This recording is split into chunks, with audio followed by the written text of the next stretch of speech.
Hello, everyone, and welcome back to Tales in Times. I'm your host, Princess. And I am Arif. Thank you for joining us in this second episode of Tales and Times as we take you through the magical journey of our African folk tales. In Tales in Times, we don't just tell stories, but we explore the meanings behind them.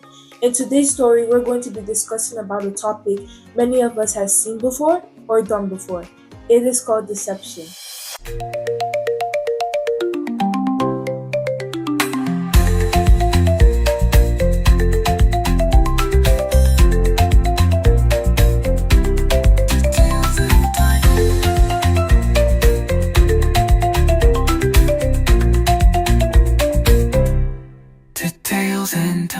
Today, as you said, we are going to talk about deception, right?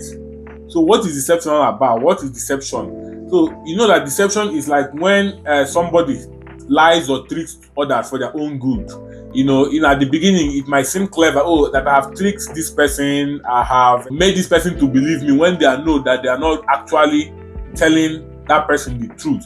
It's just like people that live fake life. You know what fake life is like? When somebody will come, maybe they want to deceive a girl, maybe they want to date this beautiful girl and they don't really know how they can do it, and they think that this girl needs money. They'll go and borrow a car from their friend. Maybe their friend have a Mercedes or a Range Rover or if I a Peugeot. They'll go and borrow a car from their friend and say, okay, let me use this car now and go and deceive this girl so that this girl will not agree to me. Now, on the long run, what will happen at the end of the day? You see that maybe they'll make that girl fall in love with them, and at the end of the day, when the girl find out that living a fake life, which is they are deceiving her, or that the guy is deceiving her, which is deception, and you see that it will not break that relationship. Maybe that relationship has already started in a good trajectory. It's already moving forward in a very good way. And at the end of the day, what happens, right? So that is why deception can never pay, and deception is not good. Right, so it's always good that whatever you are doing, you don't have to try to deceive someone. You just have to come out plain 100%, be yourself, and now make that person you are trying to enter into a relationship or whatever you have going on with your friends, so they can see you the way you are, so that that person will accept you the way you are. Yes. So basically, when you deceive others, you can get what you want easily. But it always comes back in karma. Karma always comes back to you, right? Yes. It always gets you back. You might have what you want for a long period of time, but something back will still get you. Like you could get found out, or you could get caught, or something back can always come happening to you because you're deceiving somebody. And it can also break people's trust, and it could also break friendships and families and relationships, which is not good. Yes, definitely it will always break trust, because when you deceive somebody and at the end of the day, that maybe you might deceive that person for 10, 15 years, and that person gets to find out that you have been living in a lie and been living deception.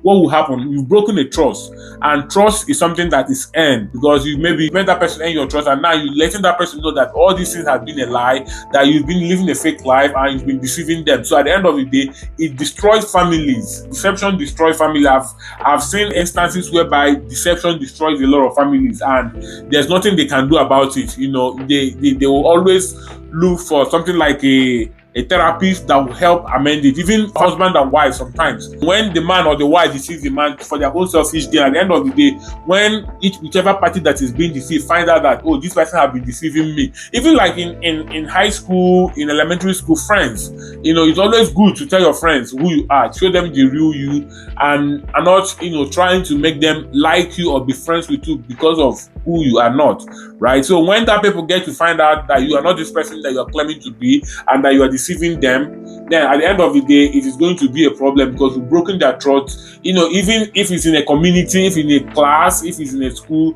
it's going to make everybody blacklist that person as a deceptor, right? That nobody wants to be your friend and nobody wants to talk to you. So in today's story, we are going to look at why deception does not pay. Our story for today is a story of the tortoise at the king's banquet, and why deception does not pay. So I want you guys to relax, grab your popcorn while we dive into this story of why deception does not pay, and the tortoise and the king's banquet. Once upon a time, in the heart of the great animal kingdom, the mighty king, noble and just, made an important declaration to all animals in the land. Hear my voice, creatures of the forest. I, your king, invite you all to a royal banquet. There shall be music, dancing, and food in plenty.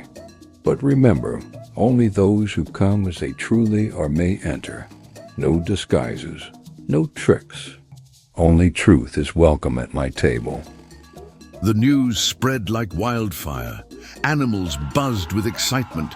Antelope practiced their dance steps. Elephants prepared special gifts. Everyone was ready to attend. Well, everyone except one. Deep in the woods, Tortoise sat under a tree, rubbing his chin. That banquet sounds like paradise. But the king did not invite me. Still, why should that stop someone as clever as me? Tortoise, known across the land for his cunning ways, began to hatch a plan. First, he visited the birds. My feathered friends, may I borrow just a few of your feathers? I promise to return them after the celebration. Then he went to the warthog. Dear Warthog, let me borrow one tusk just for the day. You'll get it back, shining and clean. With feathers, a tusk, and bits of fur and fabric from other animals, Tortoise transformed himself into something entirely new, unrecognizable, majestic, and strange. On the day of the banquet, he strutted toward the palace gates. Halt! Who goes there? I am High Chief Featherfang from the Northern Valleys. The guards bowed and stepped aside. Tortoise entered the great hall. Welcome, noble guests. Today we celebrate unity and truth. Let the feast begin. The music played, the drums beat, the food came, so much food. Tortoise filled his plate again and again. Oh, pounded yam, jollof rice, roasted plantain, even palm wine.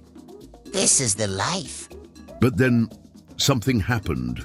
A breeze blew through the hall. One feather fell, then another. The tusk slipped off. A patch of fur came loose. Wait, what's happening? Gasps echoed around the room. Stop the music. Who are you, really? Your Majesty. It's me. Just a humble guest. You are no guest. You are a deceiver. You lied to gain a seat at my table. Guards, remove him. Tortoise was dragged out of the hall, stripped of his disguise, his belly barely full and his heart heavy with shame. From that day, he was never trusted again. For in the king's kingdom, truth is treasure, and as Tortoise learned, deception never pays. Wow, hey, that was an intense one. Oh.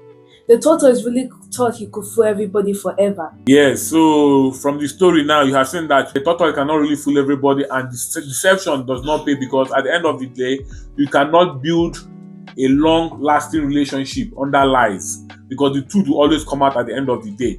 This also reminds us that if you are not invited for any function or for any party or whatever that you are not wanted, you don't have to go, right? You don't have to force yourself to belong in a circle that you are not really wanted to be in that circle. Like Tortoise did.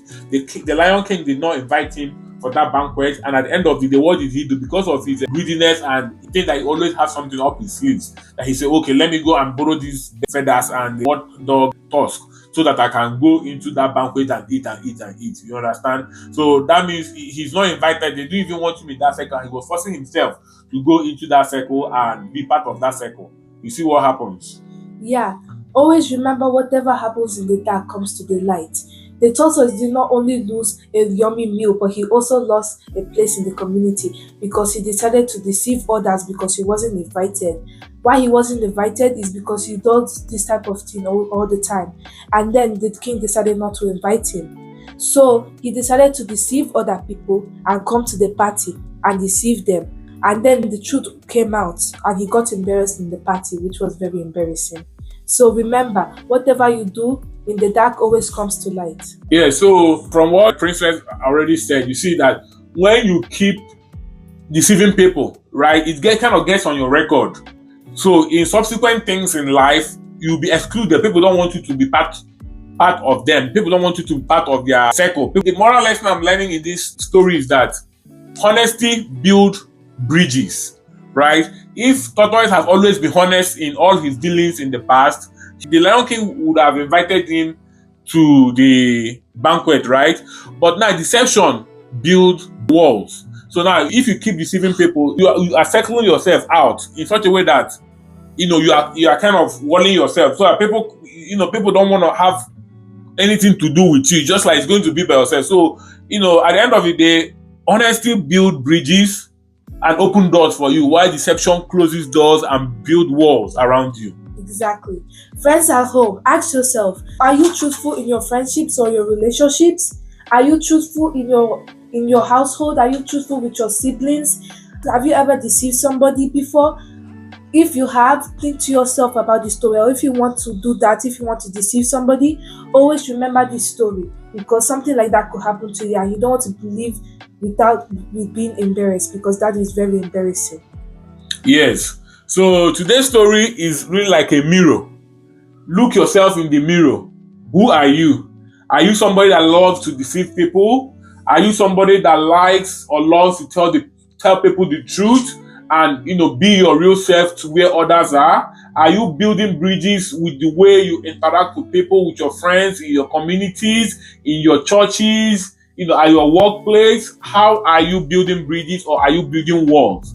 So these are the things that you need to look yourself in the mirror. Ask yourself these questions. Are you an honest person, or are you a deceptor?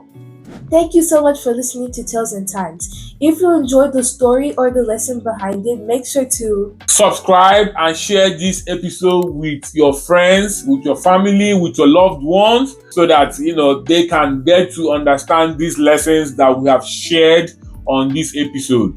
Do you have a story from your culture you would like us to share and discuss?